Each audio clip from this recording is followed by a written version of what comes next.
There are stories that begin with thunder, dramatic, fast, impossible to ignore. But this one begins with something quieter, the clink of a fork on a half-empty plate, the rustle of a baby's blanket, and a question so gentle it nearly disappears into the wind. "May I have your leftovers, sir?" That moment didn't make the news. There were no viral hashtags. But what happened at that sidewalk table one autumn evening reshaped the course of 2 lives and reminded us that not all turning points come with applause. Some arrive looking hungry, tired, and holding a sleeping child. Martin Leland, 64, wasn't expecting anything extraordinary that evening. The head of Leland and Sons Holdings, a company he had built from nothing, Martin had long since traded urgency for reflection.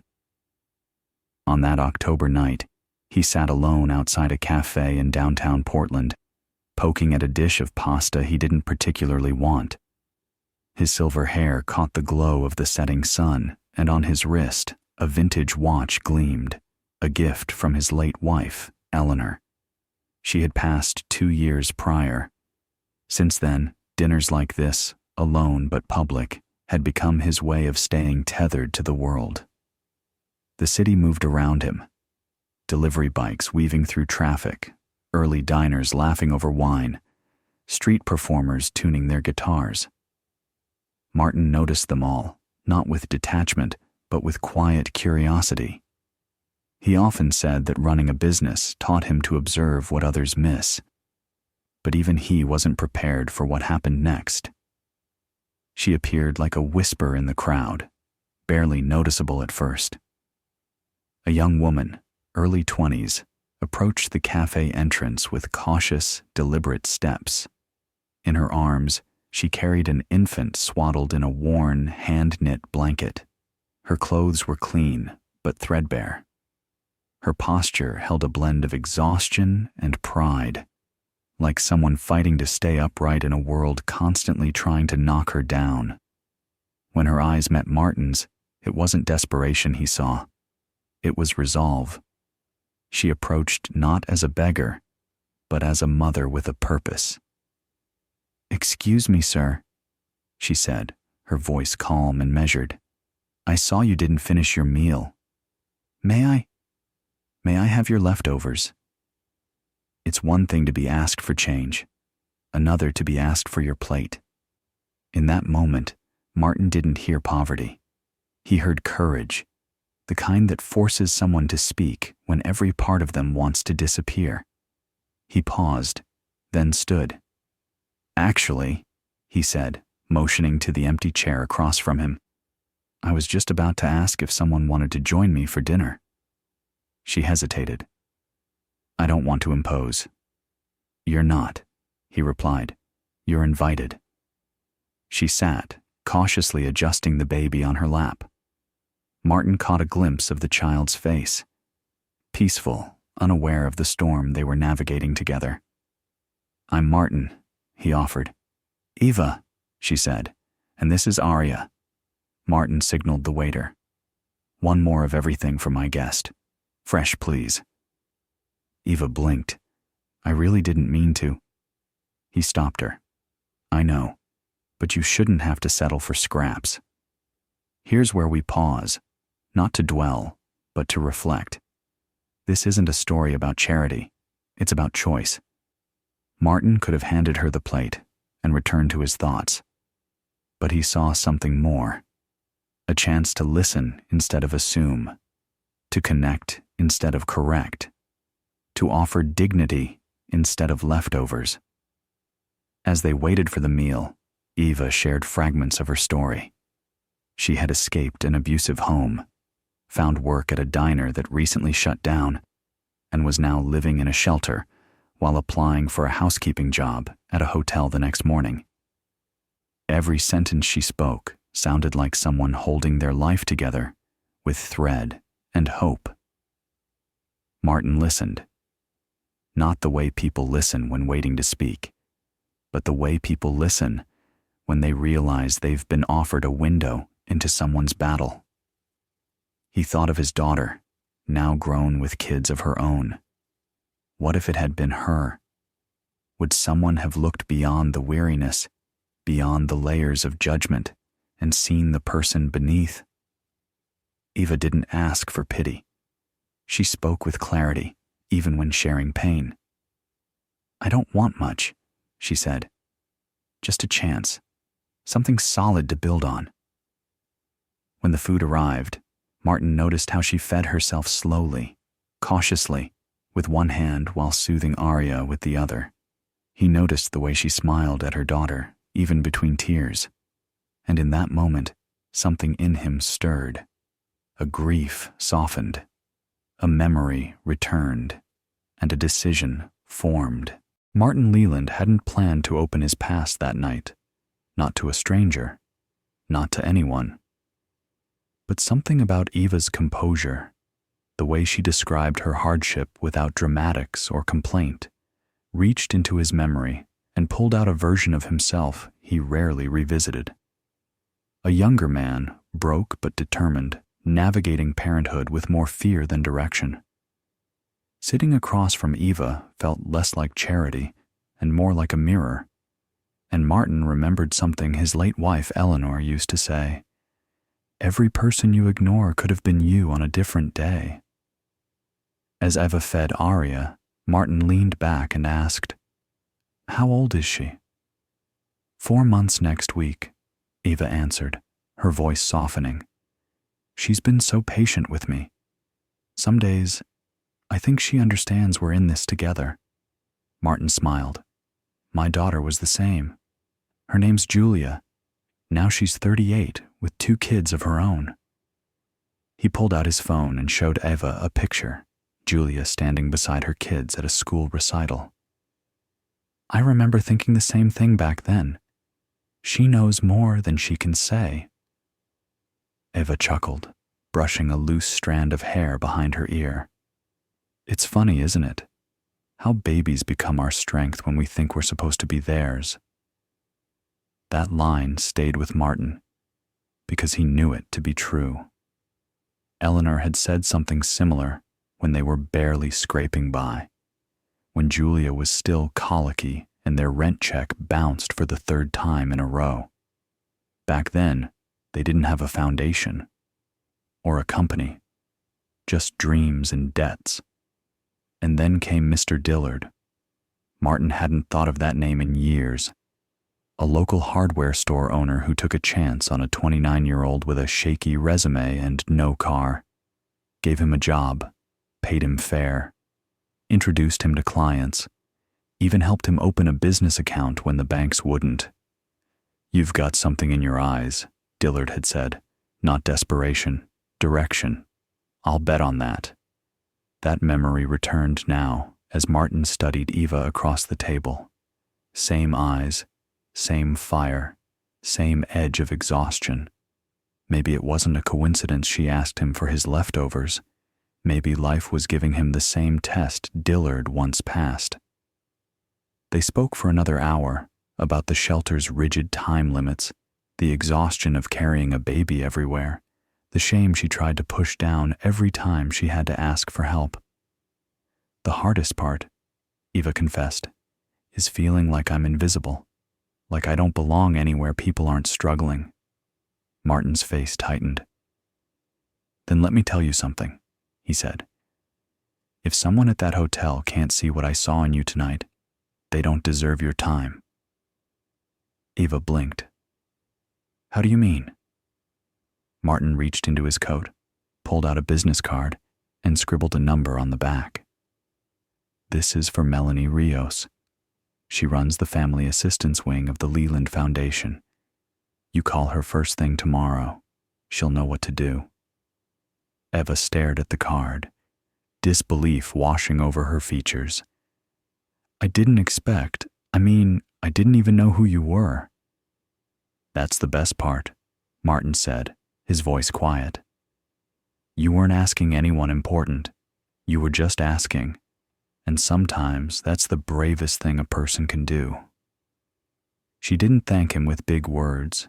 She just looked down at her daughter, then back up at him and whispered, I'll make this count. He nodded. I know. And in that moment, Martin felt something shift in him, not out of pity, but out of purpose. Because here's the truth we often overlook. Success doesn't cancel out our responsibility to the struggles we once lived. It deepens it.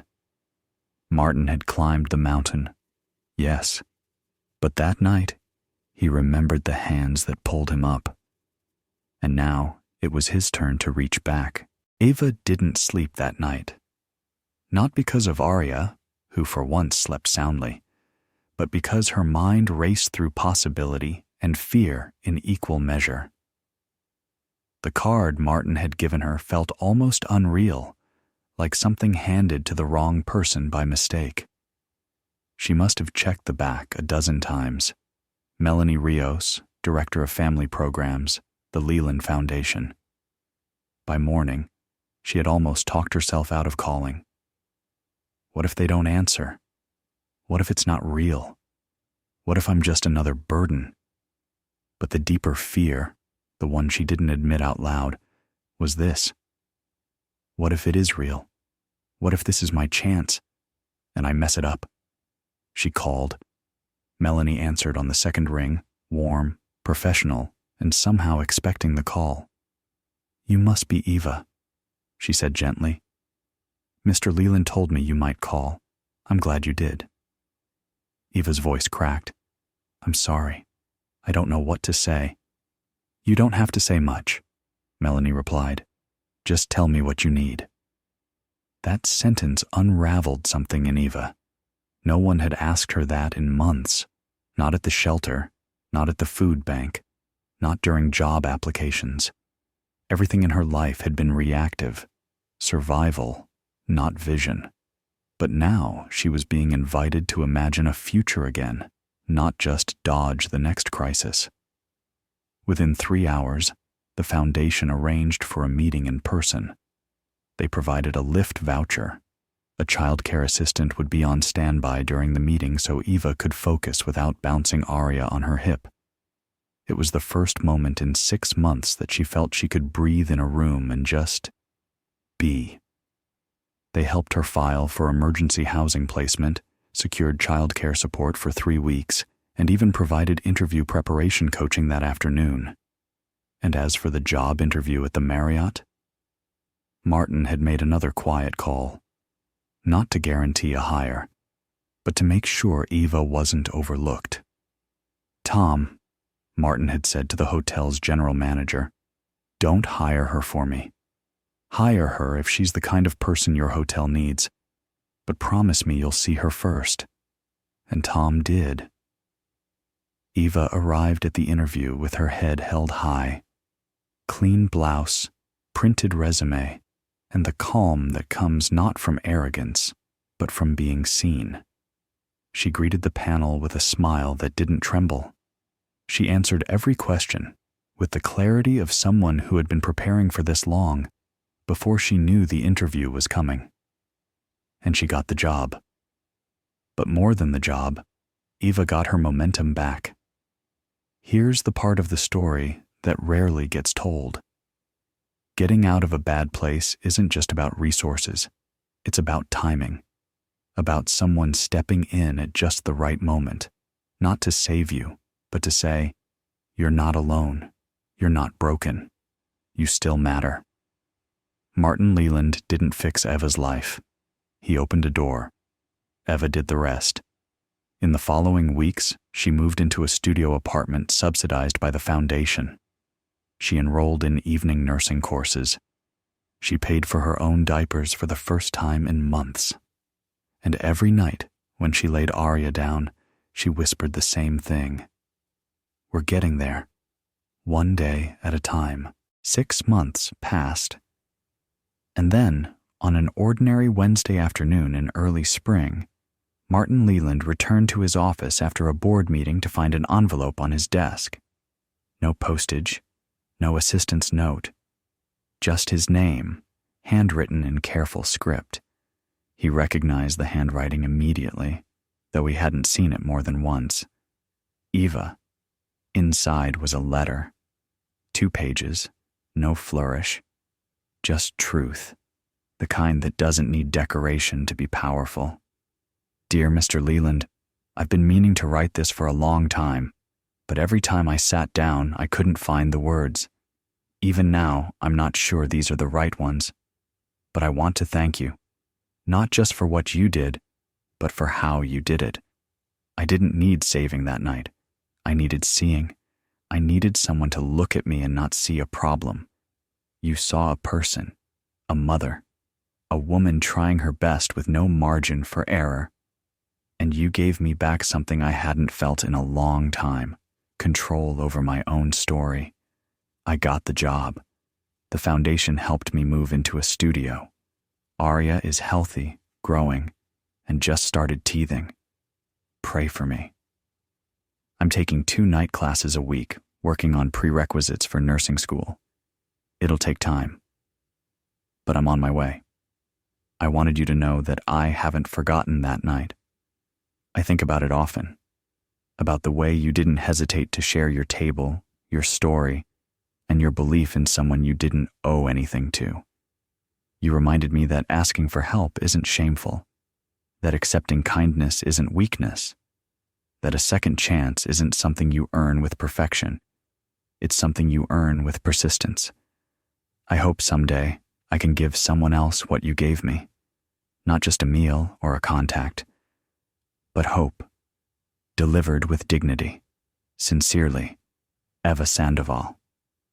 Martin folded the letter slowly, as if the weight of the words required care.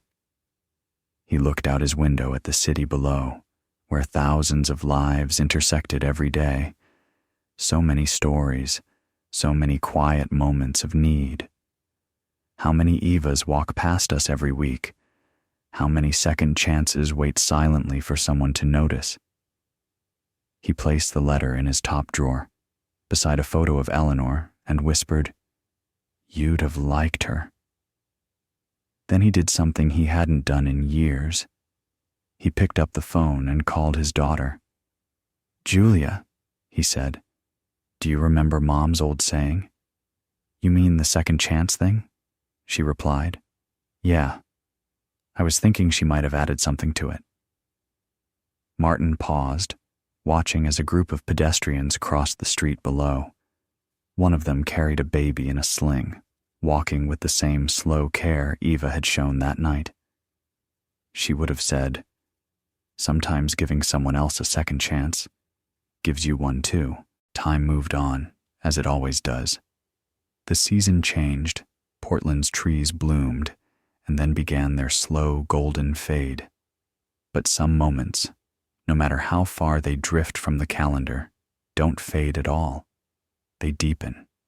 That dinner, that conversation, that quiet exchange between a grieving widower and a determined young mother, it became more than a memory for Martin Leland. It became a pivot. In the months after Eva's letter, Martin began to shift, not just in heart, but in purpose. The Leland Foundation expanded its programs, childcare support, job placement, trauma recovery partnerships. But more than that, Martin started showing up, not as a CEO in a suit, but as a man who remembered what it felt like to be young and scared with a family to protect. He sat in shelters and listened. He shook hands with men who didn't have ID cards. He asked single mothers, "What would have helped you a month earlier?" And he stopped waiting for people to come to him. Because sometimes the greatest privilege isn't your power.